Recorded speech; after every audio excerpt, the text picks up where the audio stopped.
Hi, folks. Welcome to another edition of the Honest Hour. I apologize for not giving you another Ramadan update. For those of you who've been following the Ramadan messages I've been sharing, it's been a very interesting finish to Ramadan, and I now know why a lot of what happened during Ramadan happened. So I'm titling this episode The Real War in Heaven. And I think you'll understand why when I finish. Before I get on to the subject matter, though, I would like to tell you a little bit about what you've been missing so you can know what I've been through and why my channel doesn't look like it used to. So after the last update where I filled you in on the fact that I'd been on another fun trip to a mental asylum due to a strange day that we had right after I started this Ramadan experiment, and explained that maybe it was retribution for the prayer that I had prayed, which I talked about in the first Ramadan episode. And I'm now understanding that the prayer was not punished, at least not by any of the forces of God. And I understand who the real enemy is, at least the enemy of the God I worship. So, without further ado, I'll say that shortly after that last episode, there was a freak lightning storm and a direct hit that took out my cable modem, router, and computer. My computer was out for repair, and when it came back, I'd lost my primary hard disk, all the data on it, which included all the setups and stuff like that, which I'd been stupid enough not to back up. So I don't have my logo, my title bar. I put a new picture up because I like to have these backgrounds, and I think you'll see why this one is appropriate. Bear with me while I just add another layer here so I can put the whiteboard up, because I'm going to need that for this presentation. Please bear with me for just a second while I add a whiteboard.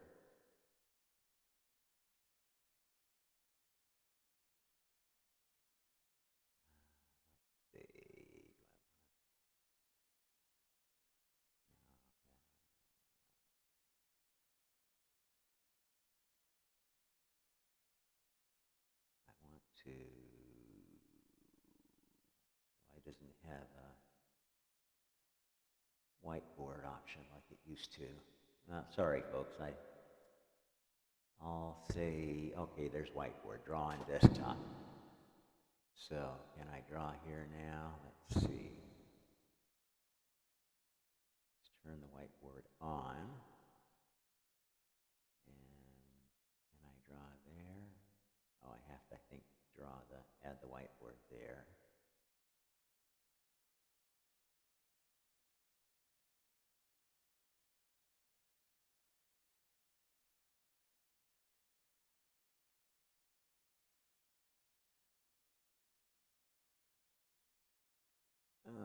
Okay, now that's not going to be exactly what I wanted. Maybe now, okay. Let's just check and make sure that I'm getting, oh, I see what I can do here. I can put this over here and move the area that's going to be drawn on to match where the desktop is. Sorry, bear with me. This is going to be a really interesting presentation, I promise you. Okay, so getting on to the subject matter. Before I launch into the war in heaven, I have to really kind of back up and talk to you about how the levels of consciousness work in the spiritual realm. The pure spiritual realm, which is what existed, as I've probably told you, before physical universes and the system that I describe as karma began to be built.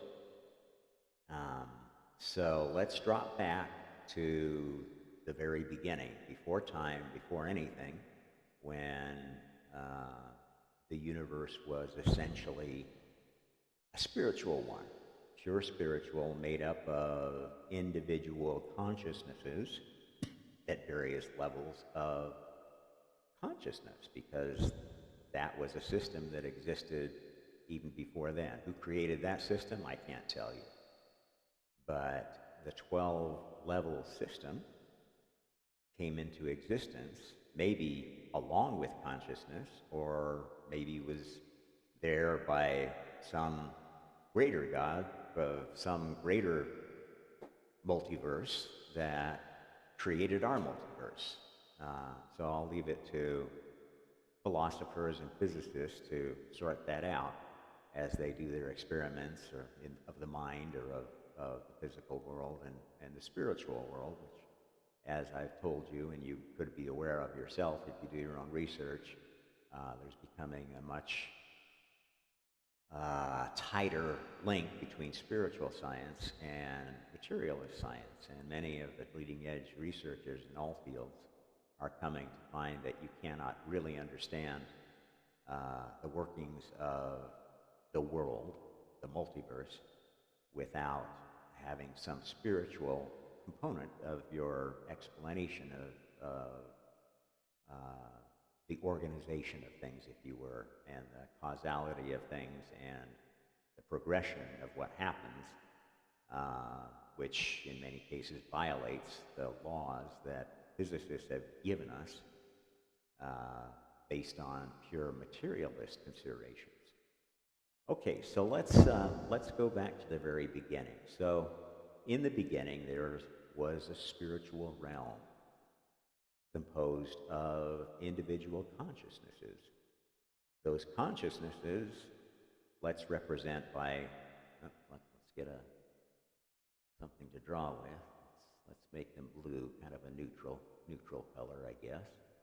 Well, not really a neutral color as anybody let's make them purple. That's a more neutral color, which I like. So let's say an individual consciousness is, okay, why am I not able to draw here?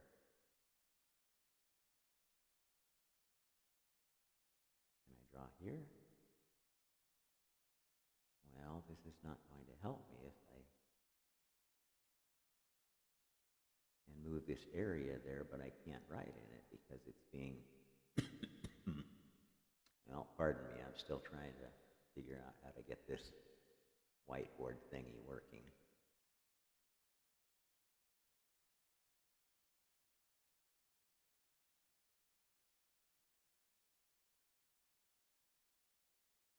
Oh, there we go. Okay, so let's assume that one of these individual consciousnesses is represented by this pseudo-circle. And let's give it a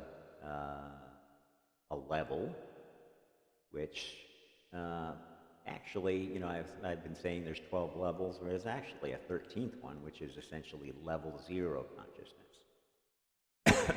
Now, let me describe what those levels mean from a spiritual standpoint, because I've, to this point, been more describing them from a combination of spiritual and physical standpoint, and at this time there was no physical universe, so what does it mean if you're just a disembodied spirit?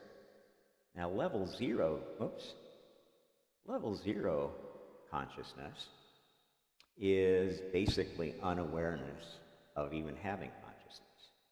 So whatever mechanism of observation is available sees no agency in that and sees everything just happening, kind of like a materialist scientist would say, just from random action being taken and just being caught up into things, kind of the Forrest Gump level of consciousness, if you will.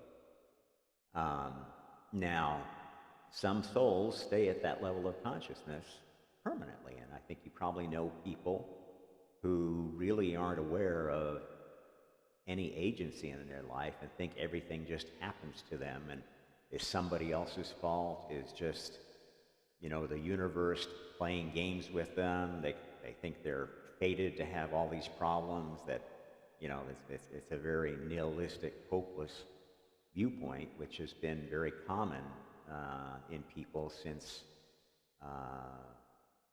this era of rapid technological progress, and especially progress in our ability to kill people on a mass basis and cause mass harm to others, and fear and disharmony. At any rate, some souls will find that they see that, I can actually interact with these things that are happening to me and affect what's going on. And that elevates them to a level 1 consciousness, which is an awareness, that I have an I that can change my reality. And if you've ever met somebody that's hooked on the law of attraction and thinks that that is the solution, that's their spiritual religion, if you will, they kind of approach the world from that standpoint until they maybe get a little bit wiser. And that's why, so many more intelligent people and more wise teachers, spiritual teachers, will say that the law of attraction nonsense that's being spread is largely rooted in something that's pretty dangerous, because it's, elevating people that may have no consciousness, no awareness of their ability to change things, to an ability to change things, but not an awareness of the damage they might do in changing them. And that's where we get to the next level. At a level 2 consciousness is a soul that's aware of, I can change things, but the changes that I make can have consequences. And if I want to make changes that are effective, I need to have some agreement with the souls around me, at least the ones that I'm most aware of, a relationship that says it's okay to make these changes, and we're kind of doing it in concert and doing it for some idea of mutual benefit, at least selling it that way, if not in practice, because there's still an element of selfishness in this level of consciousness, as there is in all. That selfishness is something that does not go away, no matter how enlightened you become, no matter how conscious you become. You can pretend it away, you can pretend that you have no ego, and if you've ever known most of these people, you can know that the only reason they can do that is that they're in a privileged bubble that allows them to sustain that pretension.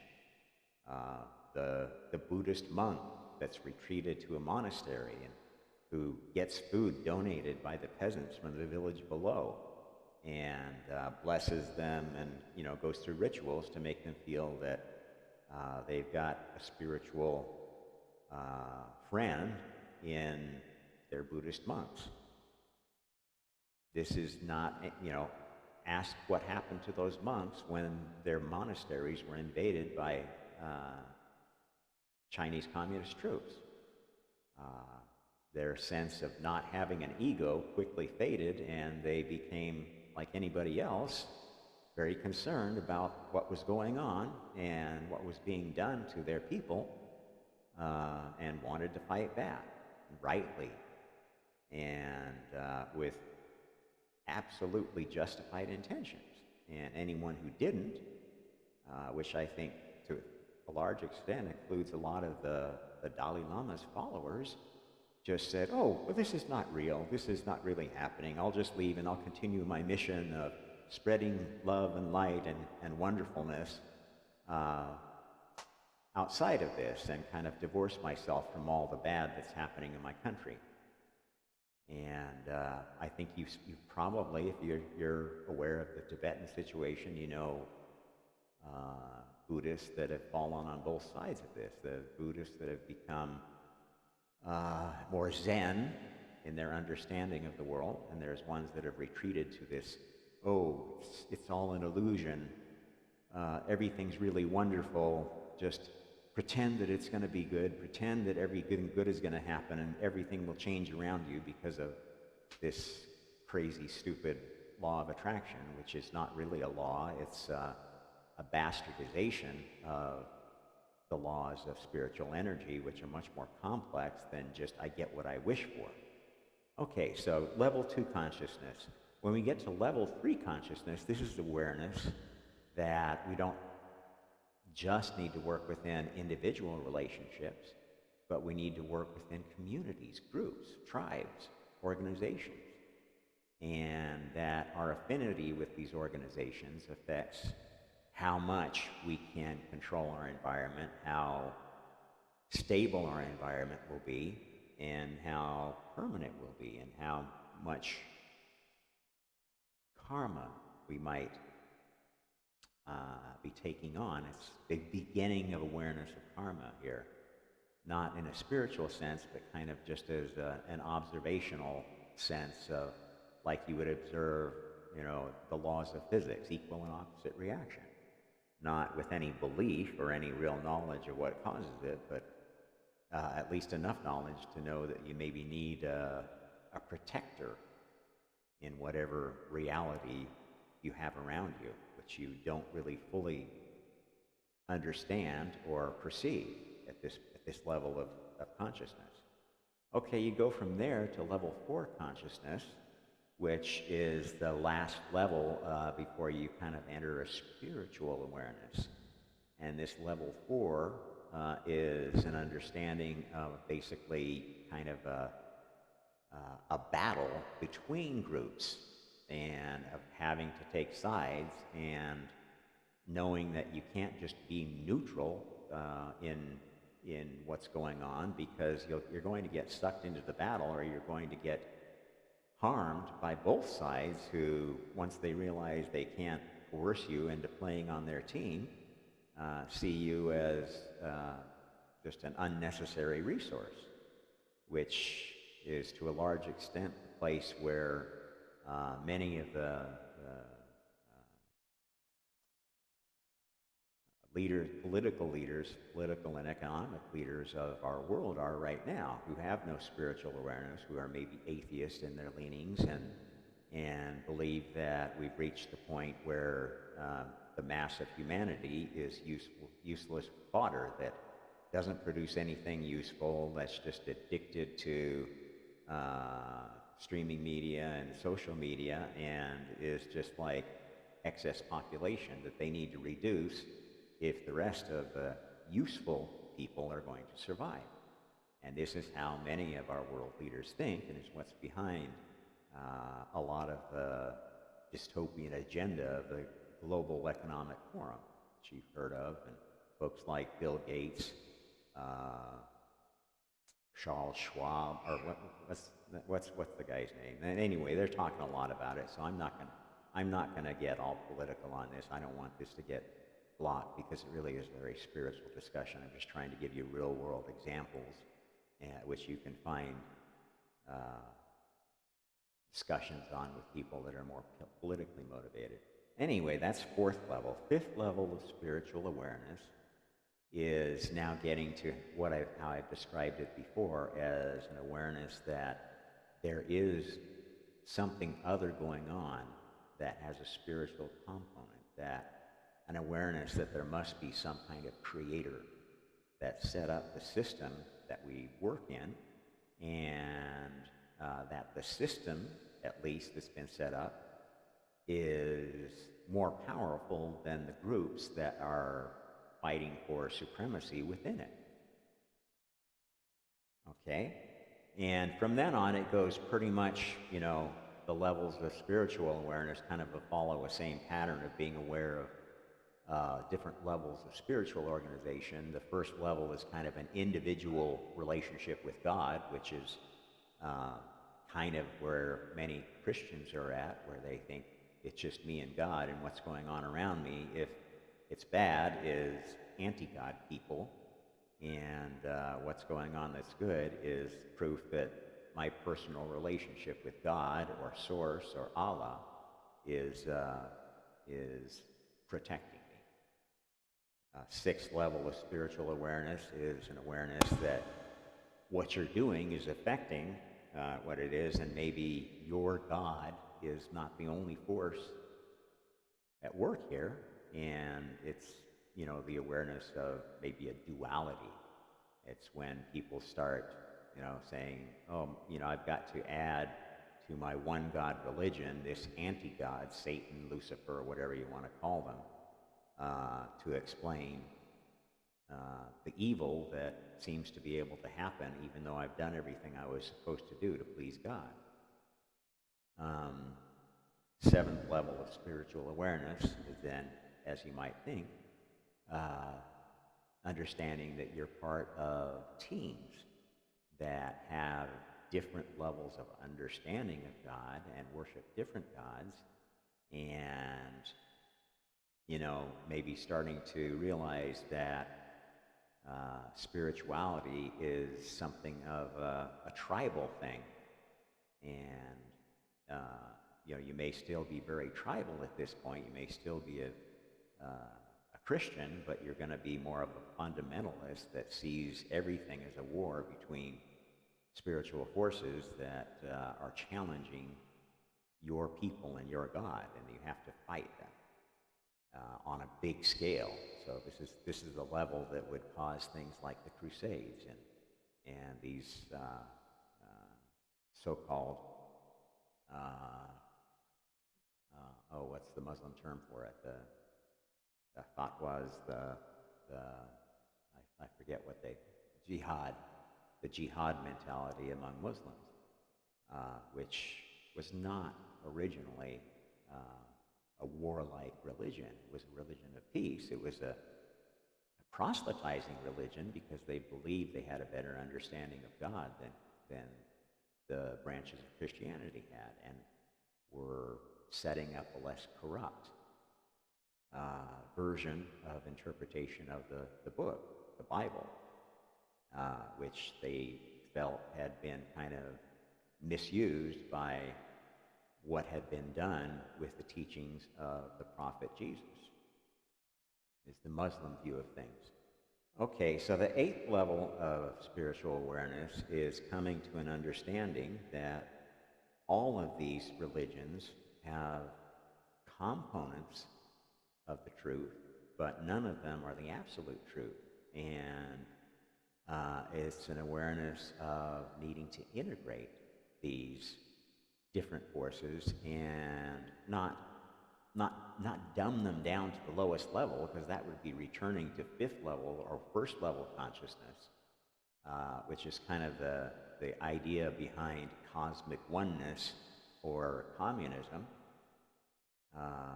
which are why those are, I believe, such very bad ideas. They're a step down in consciousness, even though they think that they're somehow enlightened with their religion of we're all one, except some who are more believers are more one than others, right? This is basically how these either secular or spiritual oneness freaks act. Okay, eighth level of consciousness, the last spiritual level, and ninth level to 12th level are the God levels, where you kind of go through the same progression, but with the awareness of a God. And as a God, you're aware that you now have the abilities of a full creator, at least the beginning of the abilities of a full creator, and you are in fact able to create within the space. Oops, why did that stop working? Within the space of your own universe. So rather than, an isolated creation where you're having to basically try to integrate it into some bigger universe, you have your own universe to create within. And if you don't want to go along with God's plan, you can go ahead and make up your own plan, or you could play with variations on God's plan, hoping you could come up with a better solution than God had, which is actually a wonderful way to serve God, because no one soul has all the answers, not even God. Okay, so now I think you understand where I'm at with that. Let's clear off the whiteboard, and I'm gonna launch into the history of the war on heaven, the war in heaven.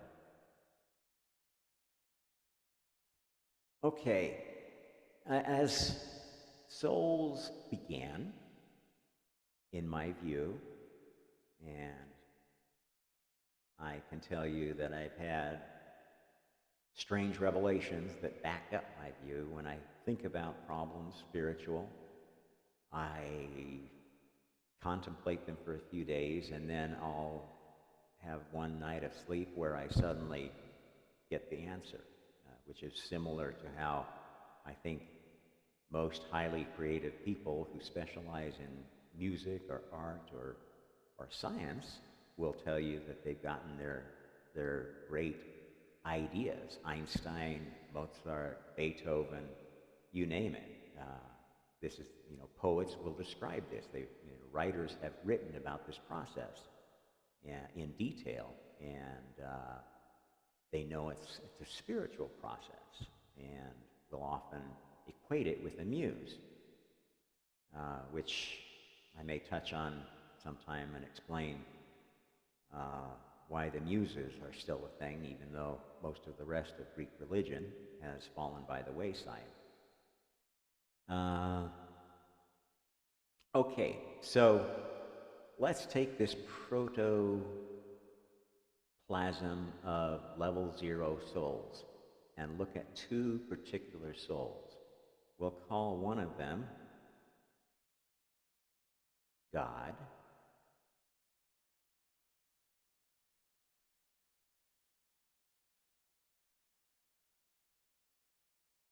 and we'll call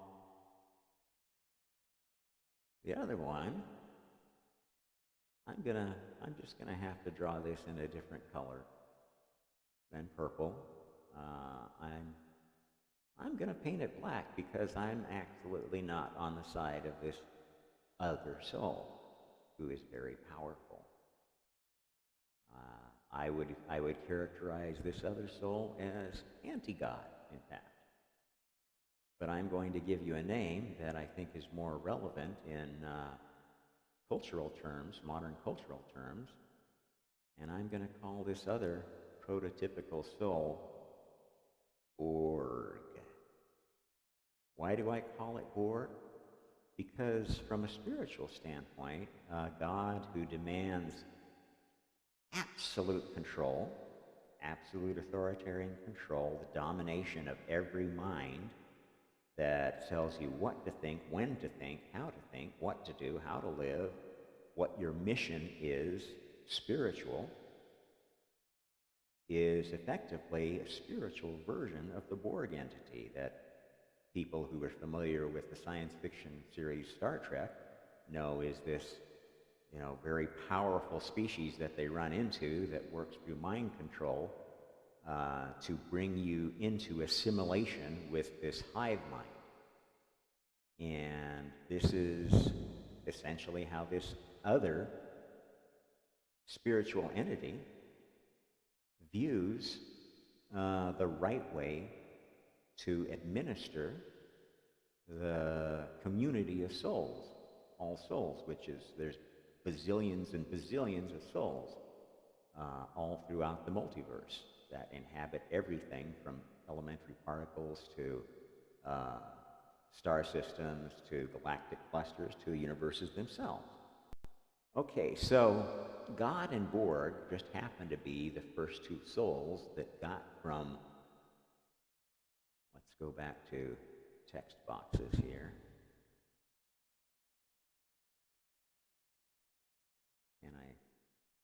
Okay, so they both went from level 0 to arriving at level 12 at presumably roughly about the same time, at least before they became aware of each other and their different views of training and organizing souls came into conflict.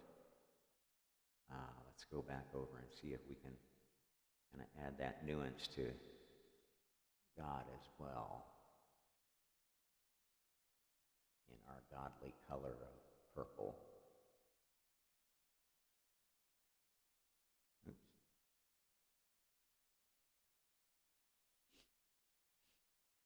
Okay, so they evolved through this first progression of levels of consciousness to the level 12, which I describe as a full creator level, where you have your own universe into which you can pull other souls. Allow them to participate in your universe under your laws. Borg's laws are very much like what you hear from fundamentalist monotheists, in Christianity, in Judaism, in Islam, and this new religion of cosmic oneness, worshiping the source, which we're supposedly all part of this one consciousness. This is a pseudo-religion of Borg. So are these other fundamentalist versions of monotheist religions that tell you that there is one God that is all-powerful, all-knowing, and can do anything. The implications of that is that you are part of a hive mind that can tell you what to do, when to do it, and if you don't do it, punish you. And that's the essence of, the dark fundamentalist versions of these unity religions, which I would classify communism as another one of these unity religions that sounds all well and good on the surface until you realize that it means that you're giving all power and of thought control, what is right speak, what is right thought, what is right action, to this party structure, which usually ends at some megalomaniac like Xi Jinping, Mao Zedong, Joseph Stalin, Adolf Hitler at the top, who fancies themselves to be, in essence, God on earth. So these are the Borg versions of those religions. Now, all of them also have an element that have a more nuanced understanding of God and their religion that allows for free will. That says, well, yes, this is a powerful spiritual entity that I worship, that I see as the creator that I would like to emulate. But that creator, one of the best things that they did was to give us free will, free thought, freedom of choice, to make the right choice or the wrong choice, and to accept the consequences. And this is where, we find commonality with Hinduism, which is not a monotheist religion, but has the idea of karma, which is the equivalent of, divine retribution. If you don't serve God, something bad's going to happen. And Hinduism has its own Borg and God-driven factions, because souls don't agree on this. This is the battle in heaven that continues on earth, is that many souls think that this authoritarian, top-down, this is what you think, this is what you know, this is right, this is wrong, organization is a better way to structure the multiverse than giving everybody freedom of choice and structuring it as, I would say, this view is as an oligarchy, a monarchical oligarchy view of structuring heaven and earth, heaven and physical and spiritual worlds, and this is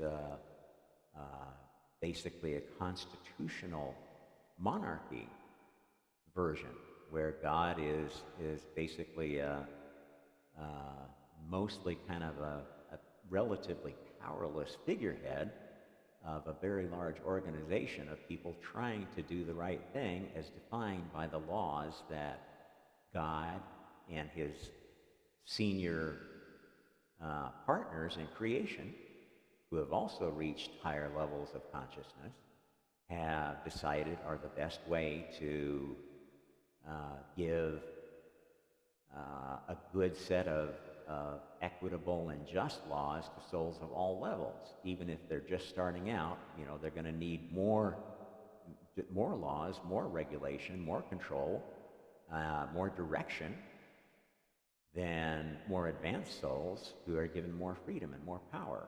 And this is the way a really good republic, constitutional republic, works, which is what I think the U.S. was intended to be when it was started out, and it was designed around principles of an understanding of God that were of this God variety versus this God variety, which was, I think, largely what the original Masonic movement was about. If you study the early Masonic members and supporters, or idea men behind that kind of Masonic thought, I think one of the best is Tolstoy.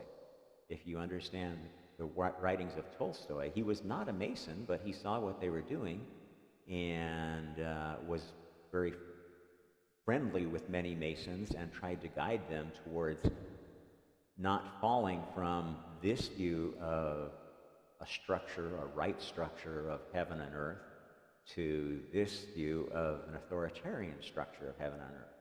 And I think much of the Masonic movement, the secret societies that have fallen out of that, have gone over to the dark side, frankly.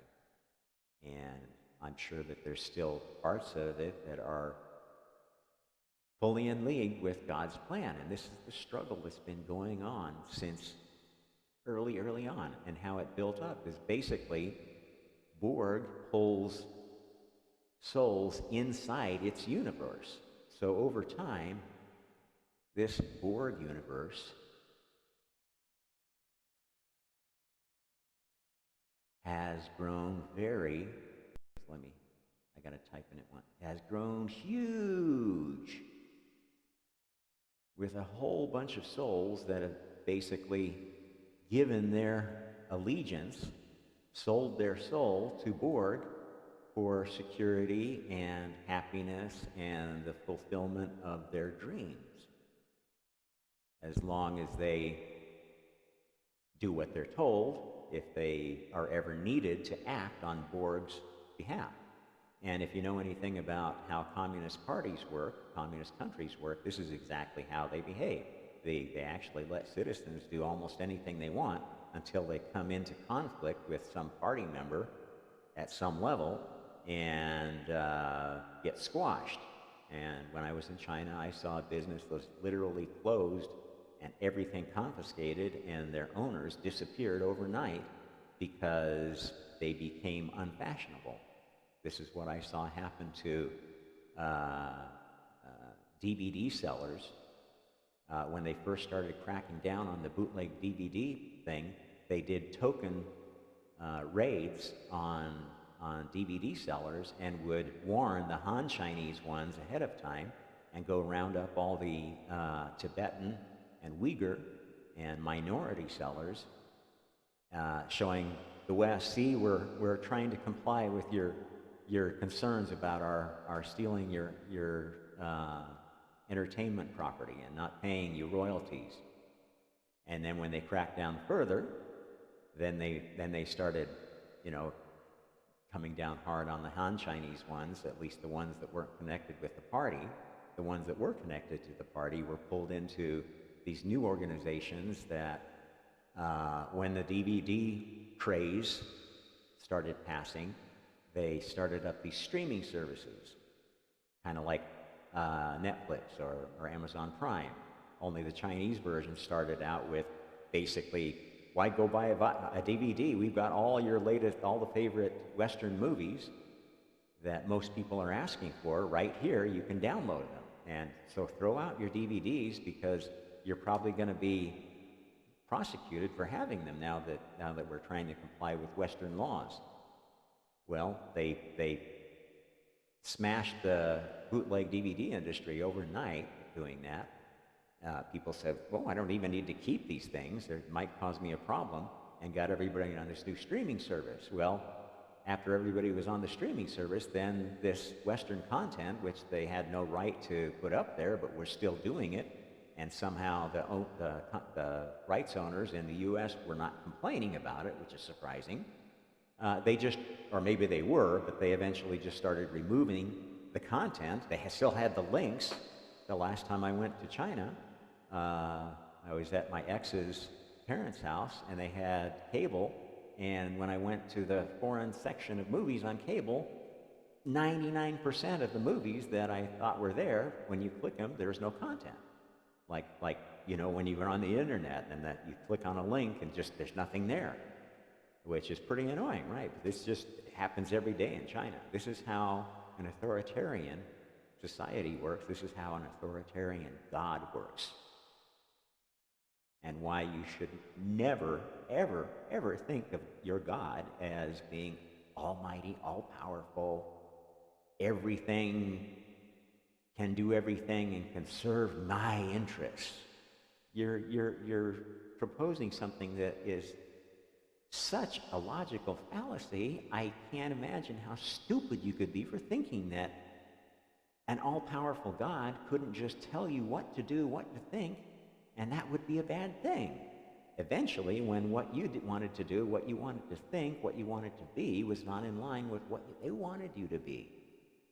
Okay, so this is how the spiritual universe was, multiverse was. There was really only one, I guess. There were kind of these micro-universes, spiritual universes of souls that were inside or outside their God's universe. On this side, you had a lot of very independent developing souls that were learning from other independent souls. What was that looking like?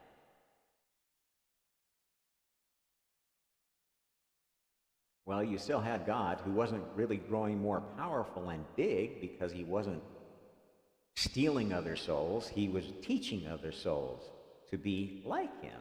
Maybe not quite as powerful, quite as knowledgeable, quite as effectful, but, you know, building a lot of allies that kind of thought generally his way and thought that the Borg side was not the way to go. They didn't want to be subsumed into the service of an almighty, all-powerful, all-controlling God. Okay, now, as I've told you how spiritual energy works, spiritual energy is based upon the energy of the souls that support a particular position. Now, you might think that this entity, spiritual entity, that basically consumes souls, assimilates them into its control mechanism, its spiritual communism, would be most powerful and would be able to overwhelm all these other ones.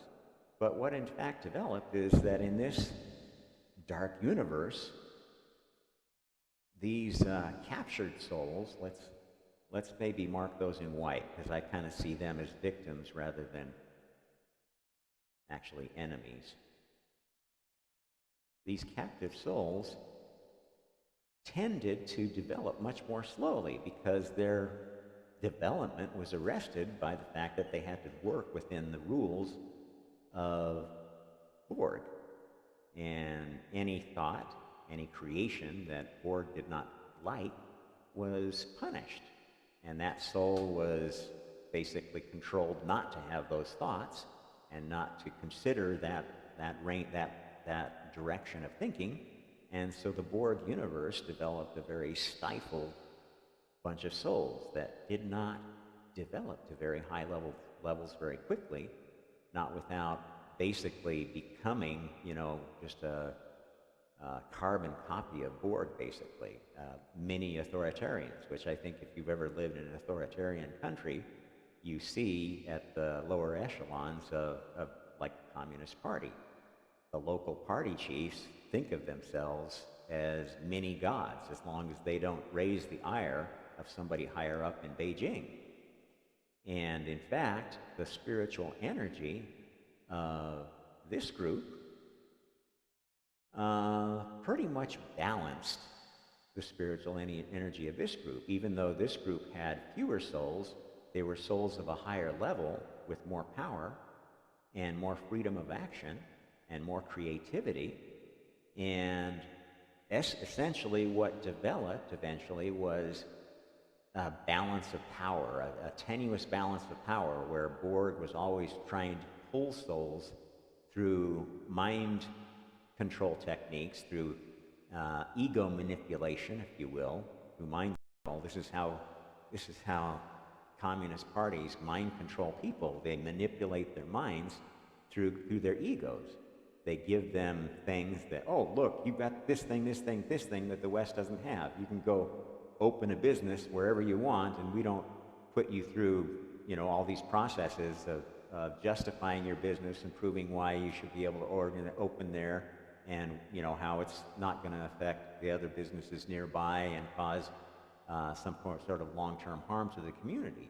In China, you can set up a business on any street corner, and as long as the party lets you operate, I've seen new businesses go up overnight just from a little cart. That's the way it works in Asia, and it can seem like a pretty good thing to a foreigner who knows how hard it is to start a business here, until you see those same businesses disappeared overnight, and you happen to be able to find out why and learn that, well, we got some complaints from the Han businesses that they were taking business from, who had party contacts, and they sent the goon squad to confiscate all their stuff and deport them out of Shanghai.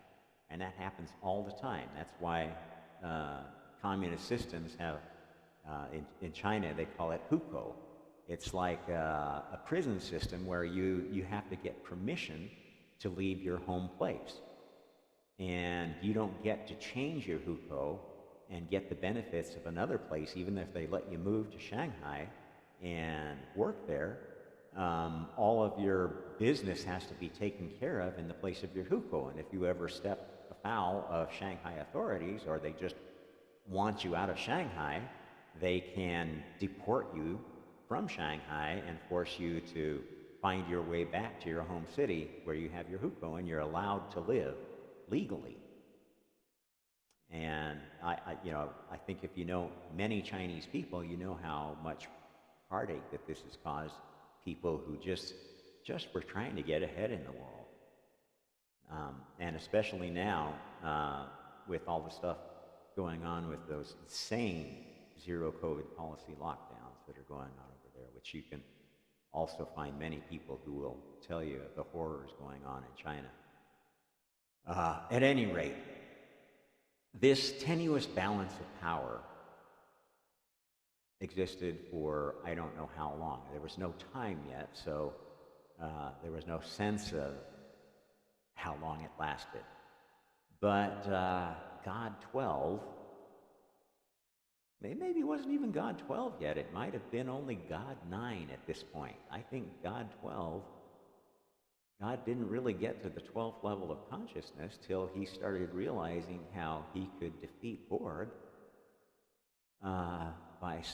by using Borg's strengths against him, which is, how a Zen master defeats their enemy.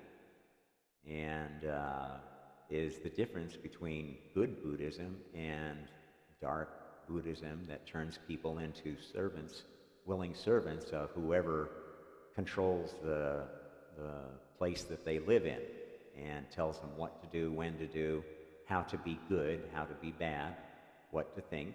And this has been the case in Buddhist-run kingdoms for a long time. Many of the other dynasties of China were Buddhist, and they were run pretty much like a communist. There was not much difference to transition to Marxist communism, other than casting this system of control in struggle of bourgeoisie against the the proletariat terms, which is the Marxist view, and now the neo-Marxist view is just creates new oppressed classes to divide people and get them to support authoritarianism, thinking that they're freeing their own people when they're just enslaving all of us. At any rate, so God came up with at some point, let's say this was at this point, not God 12, but God 9. He knows God 9. Oh, come on, give me a text box here.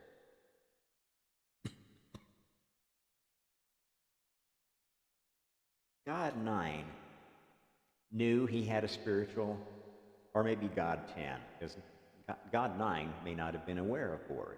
God 10 was aware that there was another God, and that God had an idea that was diametrically opposed to his idea of how to raise other souls to, basically serve a better purpose, which is essentially what anyone who thinks of themselves as any kind of a god or a leader wants to do. They're ultimately trying to create an organization that serves a higher purpose and have rationalized that higher purpose to be what they're trying to do, how they organize their organization. I think you've seen corporations and countries that operate like Borg or operate like God. I think a good example of a godly corporate leader is Elon Musk of Tesla fame, and a good example of a Borg corporate leader would be a Jeff Bezos that is an absolute authoritarian monster. It has to be his way, you think his way, he has to review every major thing and approve it, and that's just his thing. He's definitely an authoritarian. You can see it from his political actions, such as buying the Washington Post and becoming a key member of the Ministry of Truth that is now being revealed to exist and being tried to give more powers and more an official sense through the Department of Health and Safety, the DHS, Homeland Security, not Health and Safety, Homeland Security. Anyway, trying not to get political here. I don't want to get cut off. Okay, so what God came up with is a really interesting idea, and I've talked about this before, but I think maybe not in the. Let's see, can I clean this whole thing off? If I can do this. Not in the way that I've come to understand, and which is now, as I understand, the reason that I've had these mental health issues and times where, like my computer completely gets destroyed by lightning, or things stop working suddenly when I'm about to reveal something, about to do a podcast or whatever.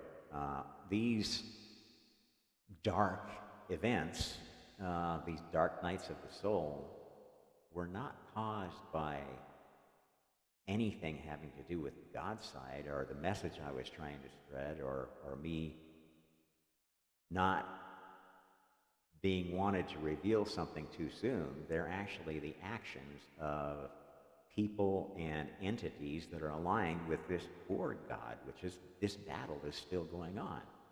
And it's going on at a new level thanks to an idea that I think the God side sold to the Borg side as a way to kind of test who's who of the organization of heaven was right, so that they could have a real battle instead of just this kind of tug-of-war match with a few souls being pulled one way or the other. Because how it works is you don't conquer a soul for your team. It's not on your team until it comes into an area of high spiritual energy for your side. So you don't get pulled into the Borg side. A lot of people just live in this no man's zone between them, getting pulled away one way or another and not really fully playing for either team. And that's how the war in heaven was before physical universes existed. Now, God came up with this idea of testing the premises of authoritarianism versus freedom using a simulation. And these simulations, as you know if you have ever studied the Matrix movies or the Matrix theory of what's going on here, is that we live in a simulation. And the dystopian view is it's run by some evil force that's trying to keep us in kind of a prison state where they suck our spiritual energy, which is partially true because that's basically the Borg view of what's going on. And the other view is the truth, which is really this whole thing was set up by God as kind of, I would call it a cosmic sting, because it's basically proving his point by pulling Borg into this system of reincarnation and karma that he's devised. Now let me show you how this system was conceived. So let's draw God's universe again a little bit bigger.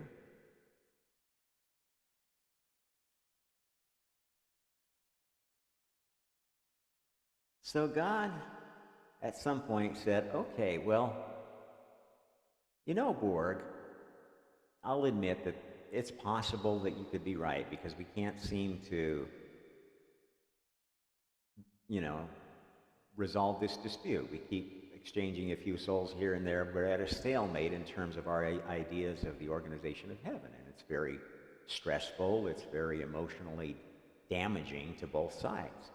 So I've got an idea here. I'll give in to your idea to the extent that I will create one virtual soul, a soul that has now free will. Okay? That's what I consider a virtual soul, as I've told you before. A soul that does not have free will is effectively a virtual soul because it doesn't have the full range of action that a real soul does. It's like a Pinocchio soul. Okay, this virtual soul, I'm going to tell you, is first and only virtual soul that God himself created. Was, you can think of, he's either law or karma. Let's see if we can draw another circle with this. So this virtual soul that was inside God's universe, that means they didn't have their own universe of control, was, let's see if I can make that opaque. I don't know how to fill that in. I'm just going to leave it like, oh, that did. Okay, good. So this karma virtual soul started out at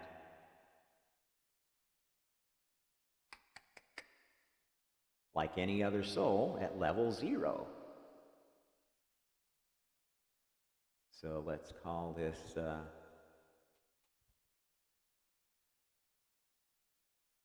karma 0. And karma 0 was given the task, because it's like an AI soul. It serves whatever its master tells it to, kind of like the Borg souls on the other side. Okay, God said, okay, your task is to take this new environment I'm going to set up, this test environment, which is going to be composed of 2 volunteers, a volunteer supplied by each side of the conflict, that are going to start up this simulation. Okay, and karma, or law, as God likes to think of this soul as karma, and Borg likes to think of its copy of it as law, because they both have the latest copy of this soul. its job is to accumulate the best ideas of both Borg thinkers and God thinkers, and that have been thoroughly tested in this other environment, which I'll introduce the concept of two more special souls, one provided by God, who volunteered to be the first test dummy for physical incarnation by becoming,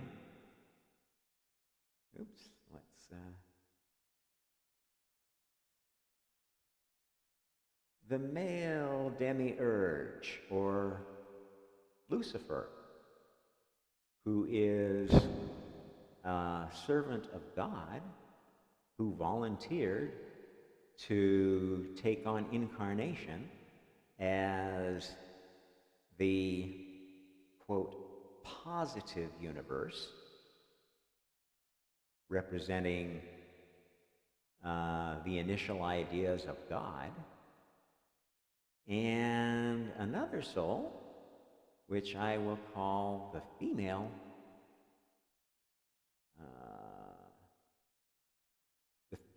demiurge, which is, of course, wasn't female at the time, but represented the Borg idea of you have to control and nurture and tell these poor, dumb other souls that what to do because they're not capable of making good decisions themselves.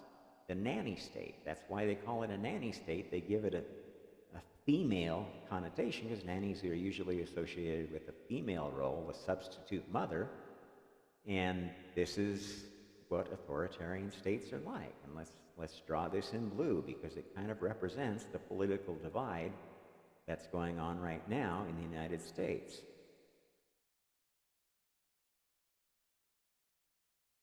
Now, those of you who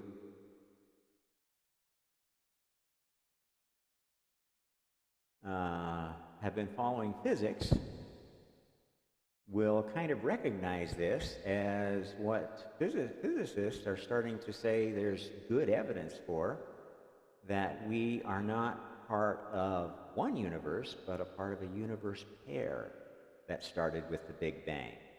One part of it expanded out to create our, quote, positive universe of matter, and one expanded out to create the negative universe of antimatter. And we're starting to find that there's evidence of contact between these universes, and I can explain how that's happening because it's all part of the plan. Okay, so these are the four souls that are at work in the experiment that has now down to what I term the Gaia experiment, and you can view at even a lower level as the human experiment, at even a lower level as the experiment that was behind all of the stories of Eden or human origin that you find around the world. And different civilizations have different stories, origin stories, but they all have the kind of this sense of somebody, either aliens or spiritual entities, creating humans in sort of a dumped down version of their image. Not with all their capabilities, but with enough of them to make humans more than just dumb animals, or hominids that foraged and had no kind of civilization or idea of organization, just lived in family units like other animals, other mammals. Okay, so within these universes, then, this male and female demiurge were free to participate with God and Borg in attracting souls to come in and try out this idea of physical incarnation. Borg was able to just tell souls, go down there and do this, incarnate as this, and take this action. God had to persuade them because his souls had free will. And he did that by making it kind of like a game. Oh, you got to try this out. Look how much fun my son, the demiurge, is having, fighting the anti-demiurge for, coming up with better ideas. And as you might imagine, the creative demiurge versus the control demiurge was much more quick to create things like galaxies, stars, elements. And the Borg was acting like communist countries do, behind in technology. They go steal it. They invest in espionage and subversion to steal and develop on technologies that have already been pretty well perfected by their competitors who operate in a more free society. And this is exactly how things work here. And these souls who had come to gain experience in this system, and that's how it was sold to God's souls, is it's not only fun to play this game, but it's going to be a faster way to expand your consciousness from wherever it's at right now. Most of the souls on God's team had at least reached level 1 consciousness, and we're way beyond that. There were still a lot of level 0 and level 1 consciousness souls over on the Borg side.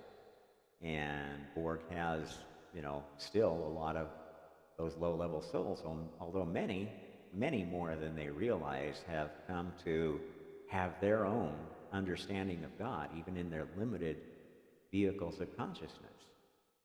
There are whole planets, whole galaxies that are donating their energies to God's side. Even though Borg may be the alpha species on those planets, the elements, the planets themselves, are ready to revolt against Borg at the moment that they get the call from God's army. When the real battle starts, which is what the apocalypse is all about, is the beginning of the next phase of this battle in heaven, which is now becoming a battle in physical universes as well, between the forces of authoritarianism, of mind control, of mass deception, which I think we're all well aware of, or should be well aware of, unless we're subject to them, and the forces of freedom of choice, freedom of thought, freedom of speech, which is God's side.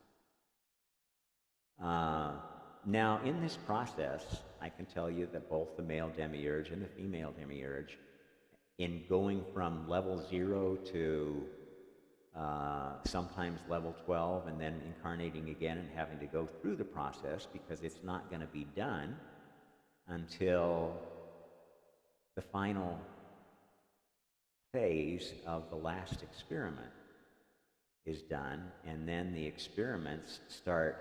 Once you prove whether karma or law is a better way to view this soul, whether God's version of this extra soul that has two copies in Borg and in God is going to be more like karma or more like law, or a set of karmic laws rather than authoritarian laws, that's going to be the proof in the pudding. And that's what the human experiment is all about. It's about a successive wave of spiritual and cultural developments that went more towards the authoritarian and more towards the freedom side of spirituality, and has culminated in what we're going through right now, which is essentially the last battle before the Gaia experiment is done. And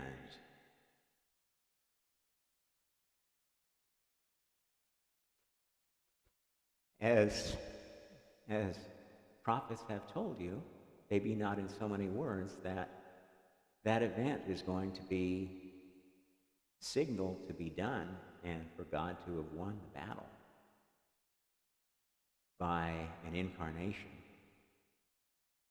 not a second coming of Jesus, but a final coming of God.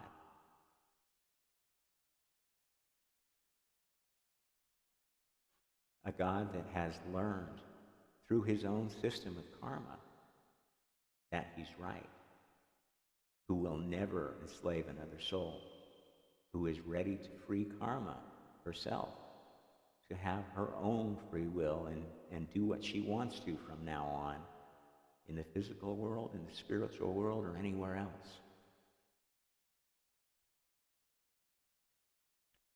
And he was already living among you, though you may not be aware of it. And Borg is doing their darndest to hide it from you and to steal your souls before you're aware of the fact that the Messiah is here. The Mahdi is here. The real incarnation of Brahma, of Vishnu, of whatever Hindu god you think is the highest, is here and is ready to free all of you if you choose, or let any of you go continue your worship of Borg in the Borg universe as your choice. But you all do have a choice. But you're not going to have that choice for long. And this is what the last trumpet is all about. The wording of that passage in the Bible, the translation of it in the King James Version, and the staging of it in Handel's Messiah is all part of the plan. The King James Version of the Bible is a translation. Yes, it was done by men that had a different view of God than previous people of the book, and conflicts with the Islamic ideal of the Bible, the Jewish idea of the Bible, and the Christian idea of the Bible in its earlier framing as the Catholic Church or the Orthodox Church or whatever. But the whole reason it was done was for messages like that that would give people a better understanding of Revelation and of the nearness of the time and of things that would come to pass that would tell people that there's something strange going on here. How many people have wondered why the U.S. had a president, Trump, who was viewed as the Antichrist by some, many, and as the Messiah by others? But I can tell you is serving the plan in his own way, but is not the Messiah and is not the Antichrist, is perhaps one of the many messiahs of the United States, who has done things that have helped the United States realize just how close it was to being taken over by Borg through the agency of the Chinese Communist Party and international globalists who like the idea of authoritarianism and wouldn't mind pseudo-communist government coming to the U.S. along the lines of what's going on in China, which is not the populist paradise that so many useful idiots of Marxist propaganda, especially neo-Marxist propaganda, BLM, Antifa, all these useful idiot organizations are telling you. At any rate, I don't know. I'm to the point where I told my wife I was going to stop and start taking my medicine again.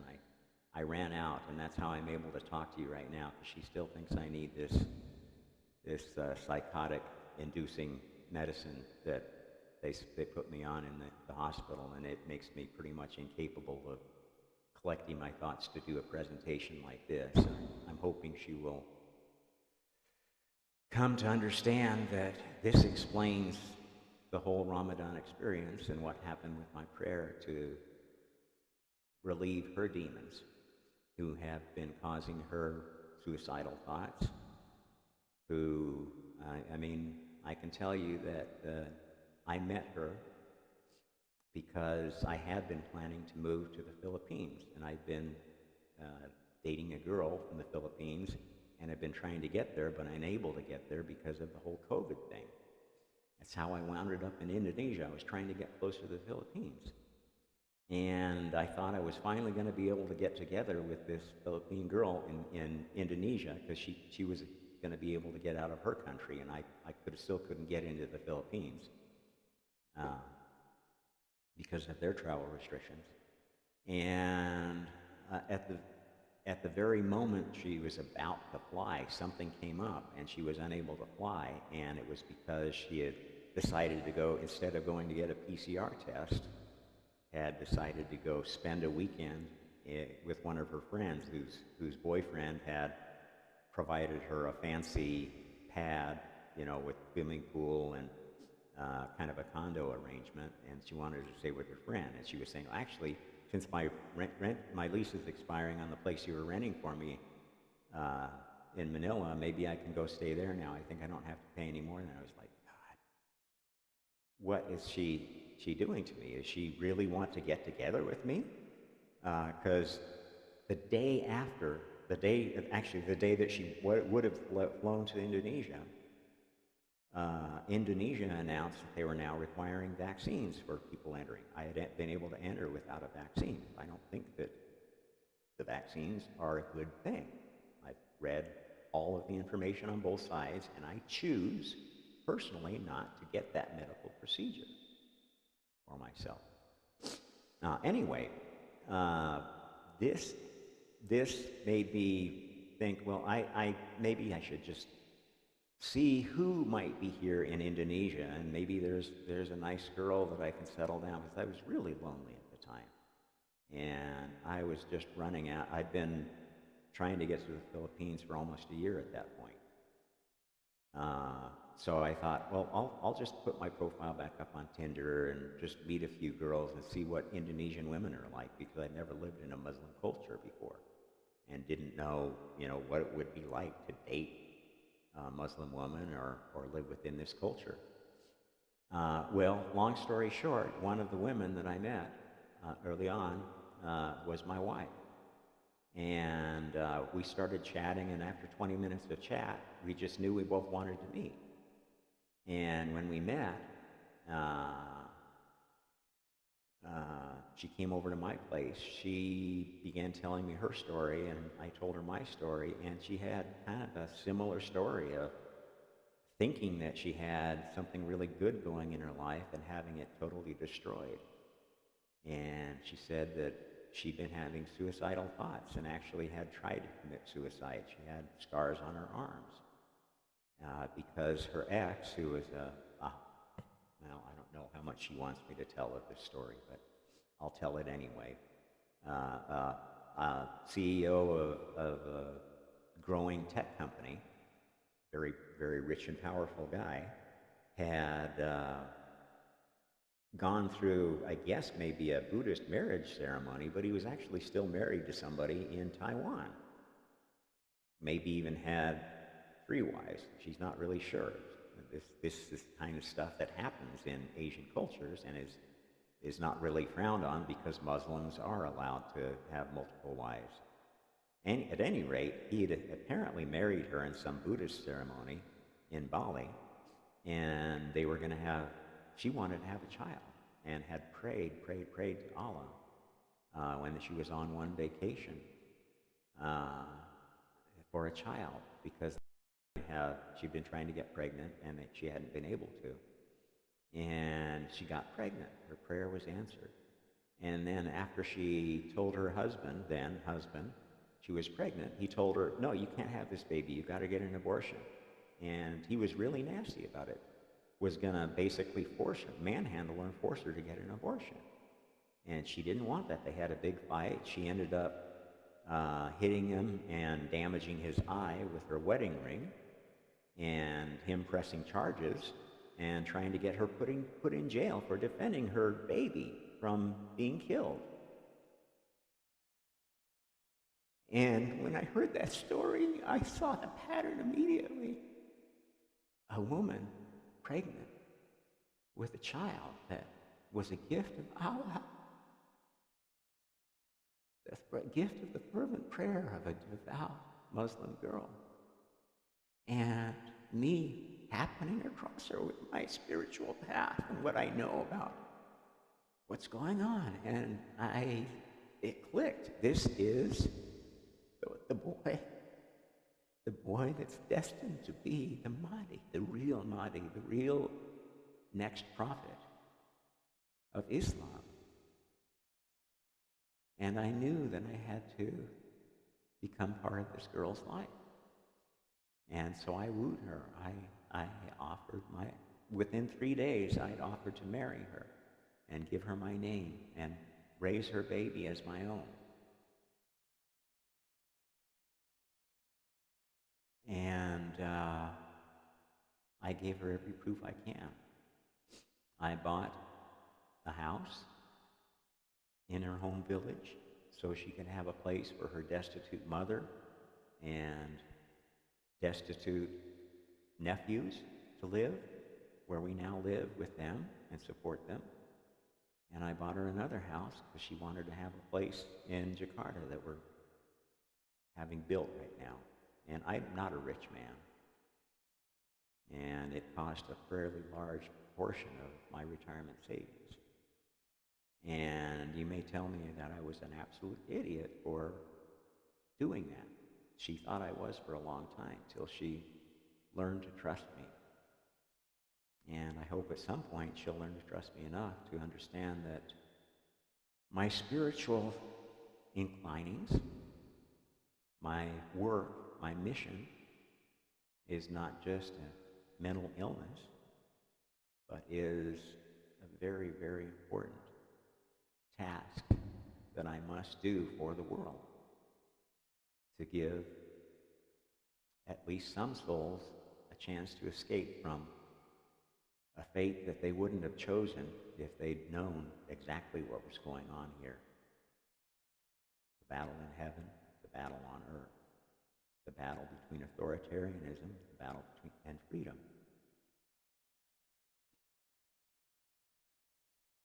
Between just law and absolute law. Just power and absolute power. And this is my mission, and this is where my revelations have come from. And they combine aspects of the Bible, aspects of the Quran, aspects of Hindu tradition, Sumerian tradition, Egyptian tradition, and are absolutely consistent with the leading edge of science, which you will find if you see how this model of the battle on Earth, and I can go into it more, but I don't really have time today, and I will later if I get a chance, is facing out in the battle that's coming to a head, as we know, on Earth. And I know, even if you don't believe in God, that most of you don't want to be forced to worship an authoritarian God of the world, which is what you would have if we let globalist elites implement what they have in China and what's starting to develop in many countries in the West,